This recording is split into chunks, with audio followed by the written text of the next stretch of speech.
সুপ্রিয় দর্শক মণ্ডলী, আসসালামু আলাইকুম। সবাইকে স্বাগত জানাচ্ছি বিগত 16 বছরের দুঃশাসন নিয়ে বাংলাদেশ টেলিভিশনের নিয়মিত আয়োজন দুঃশাসনের দিনগুলি অনুষ্ঠানে। আজ আমরা কথা বলবো সাতকানিয়া লোহাগাড়া এলাকায় বিভিন্ন সময় নির্যাতিত নিপীড়িত মানুষজনের সাথে।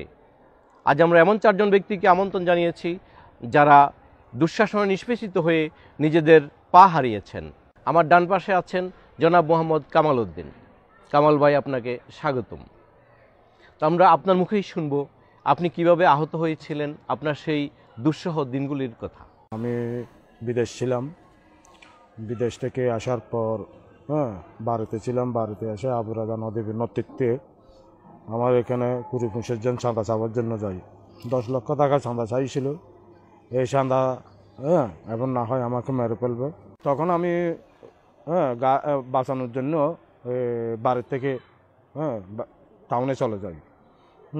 টাউনে চলে যাওয়ার পর 2-3 মাস ওনারা আমাকে খুঁজতে থাকে, বিভিন্ন পর্যায়ে খোঁজার পর একদিন আমি আমার মার ওষুধের জন্য গেছি বর্দারাত থেকে দেওনাহাট। হঠাৎ করে দেখতেছি নজরুল ইসলাম মানিকের নেতৃত্বে 6-7 জন লোক আমাকে দেখাই দিল। দেখানোর পরে তখন আমি গাড়ি থেকে নেমে সাদা পোশাকধারী কতগুলো ডিবি পুলিশ পরিষদই আমাকে তুলে নিয়ে যায়। তুলে নেওয়ার পরে জানতে পারলাম ওরা ডিবির পুলিশ জানতে পারলাম এমন স্থানে নিয়ে এসে ওখানে নেওয়ার পরে আমাকে অনেক মারধর করছে, এবং বিভিন্ন পর্যায়ে গালাগালি করছে এবং কথাবার্তা জিজ্ঞেস করতেছে। আমি যখন বলতেছি না, সত্য কথা বলতেছি, তখন আমার মারধর করতেছে। তখন রাত অনুমানিক 12টার দিকে আবার ওখান থেকে বাইর করে আমাকে আর একটা গাড়ি করে নিয়ে যায়। ওখানে গাড়ি করে নিয়ে যাওয়ার পর প্রায় 50-55 কিলোমিটার যাওয়ার পর একটা ওই জায়গা নিয়েছে। রাত তখন 2টার মতো হয়েছে। রাত 2টার সময় তখন আমাকে ওখানেও আবার প্রায় 30-35 জন লোক পুলিশ সহ এসআই শফিকের নেতৃত্বে আরও অনেকে পুলিশ ছিল। তারপর ওখানে আমাকে অনেক মারধর করছে। মারধর করার পরে হয়তো তোমাকে আজকে মেরে ফেলবো, এমন কথা বলতেছে। মারার পরে তখন একটা ফোন এসে, ফোনটা মনে হয় আবু রাজা নদী ফোন দিয়েছিল। তখন উনি ফোন দেওয়ার পরে সাথে সাথে আমাকে কে হাত বাড়া ধরছে, 2 হাত 2 জনে ধরছে। তখন কেউ মুখ চিপে ধরছে, কেউ পা চিপে ধরছে। তখন আমাকে পায়ে গুলি করছে। তখন গুলি করার পরে তখন ওরা আমাকে আবার পুনরায় গাড়িতে তুলছে। গাড়িতে তোলার পরে আমাকে মেডিকেল নিয়ে আসছে। মেডিকেল নেওয়ার পরে আমাকে বাইরে ফেলে রাখছে, কোনো চিকিৎসা দিচ্ছে না। ওখানে নেওয়ার পরে প্রাথমিক কিছু চিকিৎসা করছে। চিকিৎসা করার পরে ওরা বলতেছে, ডাক্তার এসে বলতেছে পা কেটে ফেলতে হবে। কেন? পা কাটবে না, হয়তো উপরের নির্দেশ। তখন আমি পা কাটি নেই। 10 দিন যাবত আমি এমন অবস্থায় ছিলাম, কোনো চিকিৎসা করতেছে না। তখন দেখতেছি পচা গন্ধ আসতেছে, রেফারেশন দিতেছে। তখন 10 দিন পর আমি পা কেটে ফেলছি। ডাক্তারকে বলে এবং পুলিশকে ইয়া করছে।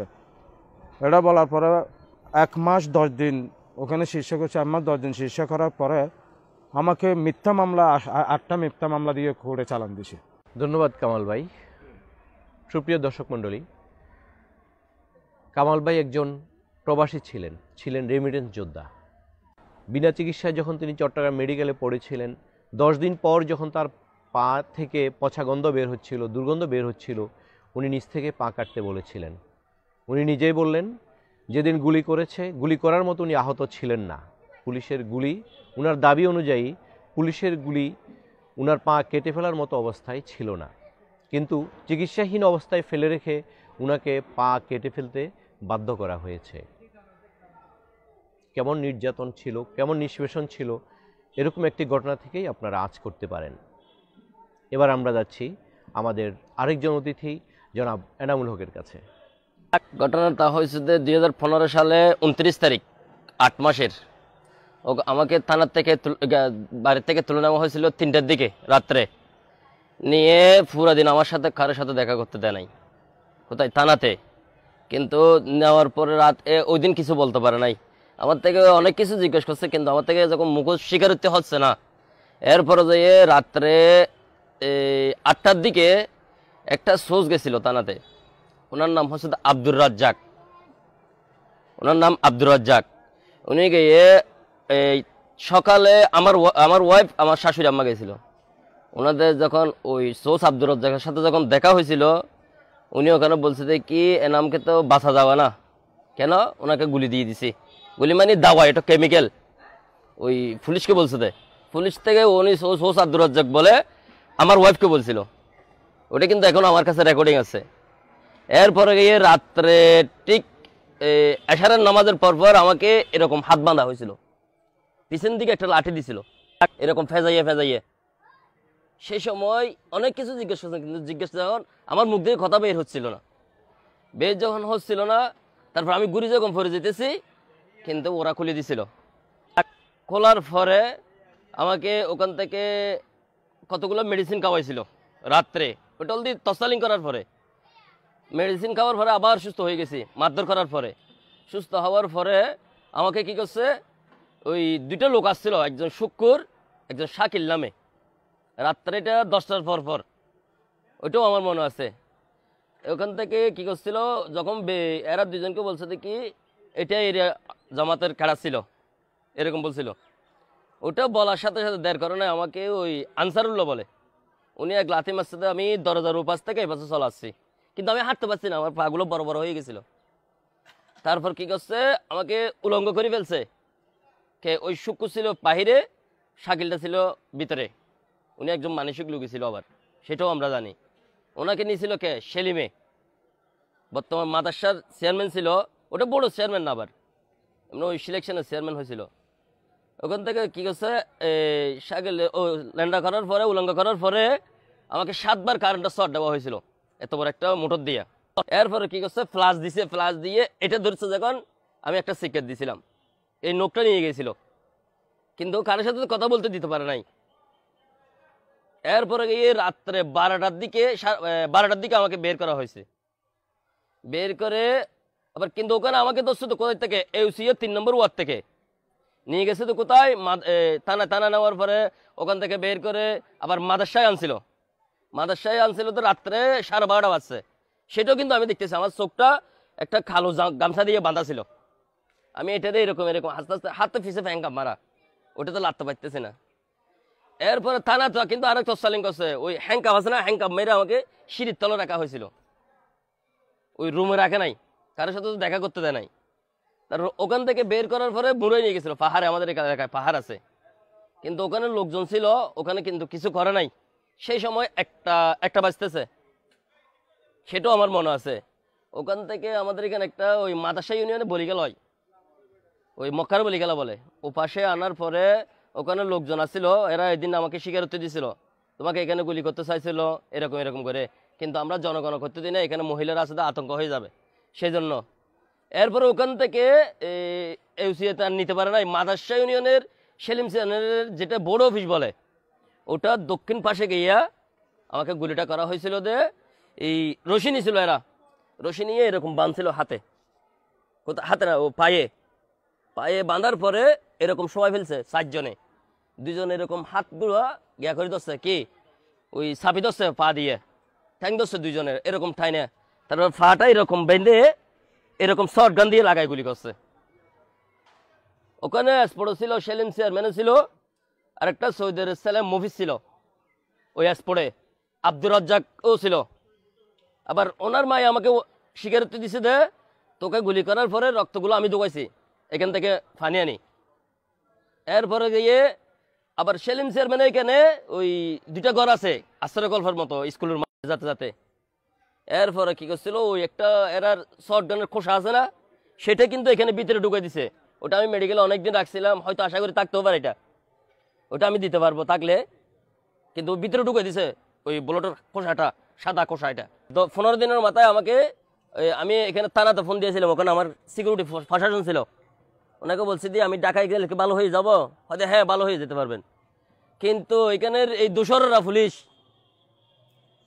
পুলিশ এসআই তারেক, ইমরুল তারেক ওনার নাম, ওনাকে যখন ফোন দিছে, ওই প্রশাসন থেকে জিজ্ঞেস করতেছে যে আপনি এনাম থেকে কয় লাখ টাকা খাইছেন, কিন্তু বলছে তো ভাই আমি ঠেকার জন্য করি না, আমি মানবের দিকে করছি দিই, হয়তো কালকে আপনি ওখানে ডিউটিতে যাবেন না। ওগুলো কিন্তু আমাকে শুনাইতেছে, কিন্তু এখানে তো আমার থেকে তো টাকাও চাইছিল 7 লাখ টাকা, আমি 3 লাখ টাকা পর্যন্ত দিব বলছিলাম, শুধু গুলি না করার জন্য। কিন্তু এরা মানে নাই, হয়তো না তোমাকে মেরে ফেলতে বলছে। সেটা আপনাদের ইচ্ছে, এটা আমাদের ইচ্ছে না। আজকে হলেও মরতে হবে, কালকে হলেও মরতে হবে। ওই তো প্রশাসনে, ও না সেলিম চেয়ারম্যানে হুকুম দিয়েছে, কিন্তু নদবী যদি হুকুম না দেয় তাহলে এটা ওনার কোনোদিন সাহস হয় না। এবার আমরা যাচ্ছি আরেকজন নিপীড়িত মানুষ জনাব তাহের উদ্দিনের কাছে। জনাব তাহের উদ্দিন, আপনার কাছে শুনবো আপনার সেই নিপীড়নের গল্পগুলো। আমার অপরাধটা হচ্ছে, আমি আল্লামা সাদি সাহেবের রায়ের প্রতিবাদ করার অপরাধে আমার বাগান বাড়িতে হচ্ছে আমাদের বাড়ির পশ্চিমে নিয়ারে ছড়া নামে একটা স্থান, এটা হচ্ছে আমার বাগান বাড়ি। ওখান থেকে রাত্রে অভিযান চালাইয়া আমাকে আমার বাগান বাড়ি থেকে ফজরের 6টার দিকে আমাকে তুলে ধরে নিয়ে যায়। যেয়ে আমাকে ওদিকে বাঁশখালী সাতখানিয়া নামে একটা জায়গা, সীমানা আর কি, ওখানে নিয়ে গিয়ে আমাকে কালো মাইক্রোবাস থেকে আমাকে জাপটে মেরে ফেলে দেয়। তখন 10-15 জন নেমে 10-15 জন পুলিশ আমাকে জাপটে সিবি দেওয়ার পরে আমাকে তখন ওই অভিযানের পরিচালক ছিল, অভিযান করছিল যে তৎকালীন সাতকানিয়া থানার circle Emran Bhuiyan, special branch ছিল চট্টগ্রাম থেকে আসছিল কাজী শহীদ সাহেবের নেতৃত্বে একটা টিম আসছিল।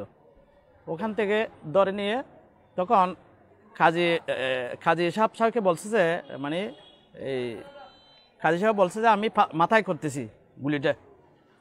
হ্যাঁ, গুলিটা তখন ইমরান ভুঁইয়া বলছে যে মাথায় করিস না, পায়ে কর। তখন পায়ে করার সাথে সাথে আমি কী করলো, আমাকে যখন কোরবানের গরু যেমন জবাই করে, ওই তৎকালীন 10-15 জনে আমাকে সিবি ধরে কোরবানির গরু যেমন জবাই করে এরকম আমার পায়ে গুলি করছে। গুলি করার পরে আমার মনে রাখছিল যে আমার দেহটা আসপানে ছুঁয়ে গেছে, এবং এরপরে আমাকে গামছা দিয়ে আমার পায়ে গামছাটা বেঁধে দেয়। তৎকালীন বেঁধে দিয়ে আমাকে নিয়ে আসে সাতকানিয়া মেডিকেলে আনার পরে ওখানে রক্ত হয়েছিল, মানে প্রচুর রক্ত যাচ্ছিল। রক্ত যাওয়ার পরে আমাকে সাতকানিয়া নিয়ে আসে, সাতকানিয়া থেকে আবার চট্টগ্রাম নিয়ে যায়। তখন রাত 10টার হয়ে গেছে। এখানে গুলি করছে 7-8টার দিকে, কিন্তু বিনা চিকিৎসা আমাকে ফেলে রেখে, আমার দেহটা গাড়িতে ফেলে রেখে এরপর আমার চট্টগ্রাম নিয়ে গেলে রাত্রে 11টা পর্যন্ত কী করছিল, আমার বিনা চিকিৎসা রাখার পরে রাত্রে 11টার পর আমাকে ড্রেসিং করে আমাকে ওয়াশরুমে নিয়ে ড্রেসিং করছিল। এরপরে আমাকে দীর্ঘ 40 দিন আমাকে কারাগারে থাকতে হয়েছিল চট্টগ্রাম মেডিকেলে পুলিশ হেফাজতে থাকার পরে আমাকে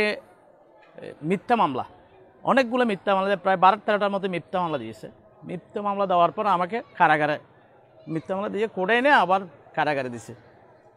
কারাগার থেকে আমরা যদি জামিনে বের হই, আবার একটা মামলা দিয়ে জেল গেট থেকে আমাকে ধরে নিয়ে আসে, আবার থানা নিয়ে আসে, আরও কয়েকটা মামলা দেয়। এভাবে করে আমি সবে রিয়ারেস্ট হয়েছি। ওই সময় সবাই রিয়ারেস্ট হয়েছি। আবার বিভিন্ন সময় এরপর আর কি ট্যাঙ্ক কাটার পর আমি 19 বার কারাগারে গেছি। তার মধ্যে 11 বার রিমান্ড নিয়ে গেছে আমাকে। এরপরে বিভিন্ন সময়ে মামলা দিছে আর কি। এবার আমরা যাচ্ছি জনাব রফিক উদ্দিনের কাছে।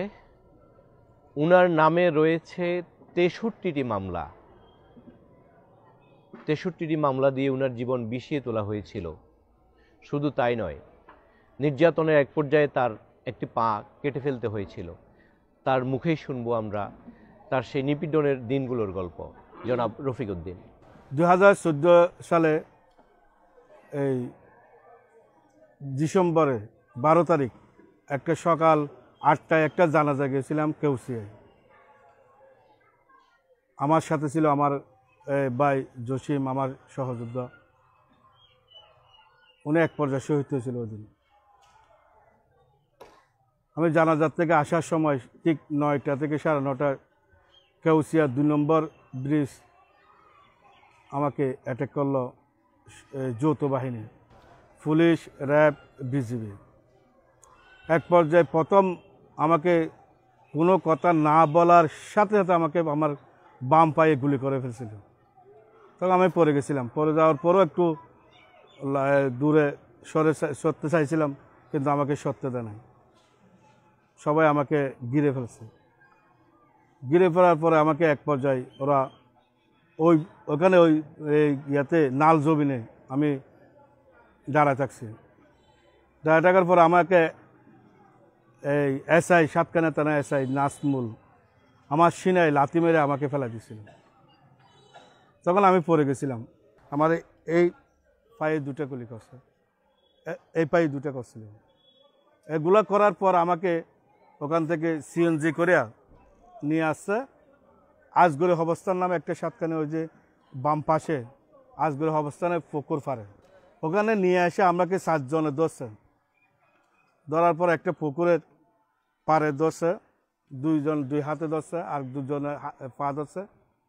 ধরার পর আমার এসআই নাসমুল সালার গান দিয়ে আমার এই পায়ে 2টা গুলি করা হয়েছিল। একটা করছে, তখন আমি নিচে পড়ে গেছিলাম। আবার পাটা চিপে ধরার পর ওই পায়ে ঠিক একই জায়গায় আবার আরেকটা গুলি করা হয়েছিল। ঠিক 2টা গুলি করা ছিল, এই পায়ে 4টা গুলি করা ছিল। শান্তিরহাট একটা জায়গা আছে, শান্তিরহাটের নামাইয়া আবার আমার পিছনে 2টা গুলি করছে। আমাকে চিপে ধরে আমার পিছনে 2টা গুলি করছে। ওই 2টা গুলিও নাসমুলে এসআই নাসমুল করছে। ওখান থেকে আমাকে গাড়িতে তুলে নিয়ে চকবাজার মেডিকেল নিয়ে গেছিলাম। সিটাং থেকে কেরনেহাট থেকে যদি সিটাং যাই, একটা গাড়ি সর্বোচ্চ 1 ঘন্টা থেকে 1 ঘন্টা 20 মিনিট লাগে। ওরা আমাদেরকে 4 ঘন্টায় সিটাং মেডিকেল পৌঁছাছে। কেরনেহাট থেকে 4 ঘন্টা রাখছে যে সিটাং মেডিকেল পৌঁছার জন্য। এই সময়টুকু এরা এখানে ব্যয় করছে, কারণ আমরা রোডের মধ্যে যে কোনো একটা অ্যাক্সিডেন্ট মারা যাই, ওরকমই একটা পরিস্থিতি স্বীকার করছে। রক্ত ব্লাড যেতে যেতে যেহেতু আমরা মারা যাই, ওইটা মন মানসিকতা রেখে কী করছিল, 4 ঘন্টা মেডিকেল যাওয়ার সময় নিছে। মেডিকেলে যখন গেছি, ওখানে তো আমাদেরকে কেউ কোথায় রাখছে, কীভাবে রাখছে আমরা তো জানি না। হঠাৎ আমাদেরকে নাকি বাইর করছে যে লাশখানার থেকে, জসিম ভাই আর আমি লাশখানা থেকে, আমি লাশখানার মধ্যে নাকি আমরা শুনতেছি ওখানে পরে আমার আঙ্গুল নাকি একটু একটু লড়তেছিল। তখন আমার ওখানে আমাদের বাইরে যখন জানতে পারছে ও জীবিত আছে, ওখান থেকে এনে আমাকে ভর্তি করায় জরুরি বিভাগে।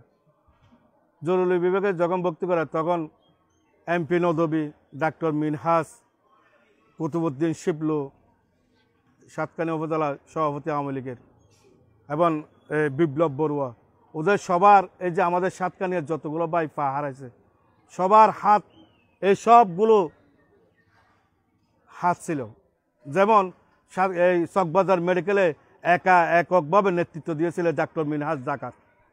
সেই ডাকাতে আমাদেরকে একটা লোকেরও, একটা বাইরেও পা রাখতে দেয় নাই।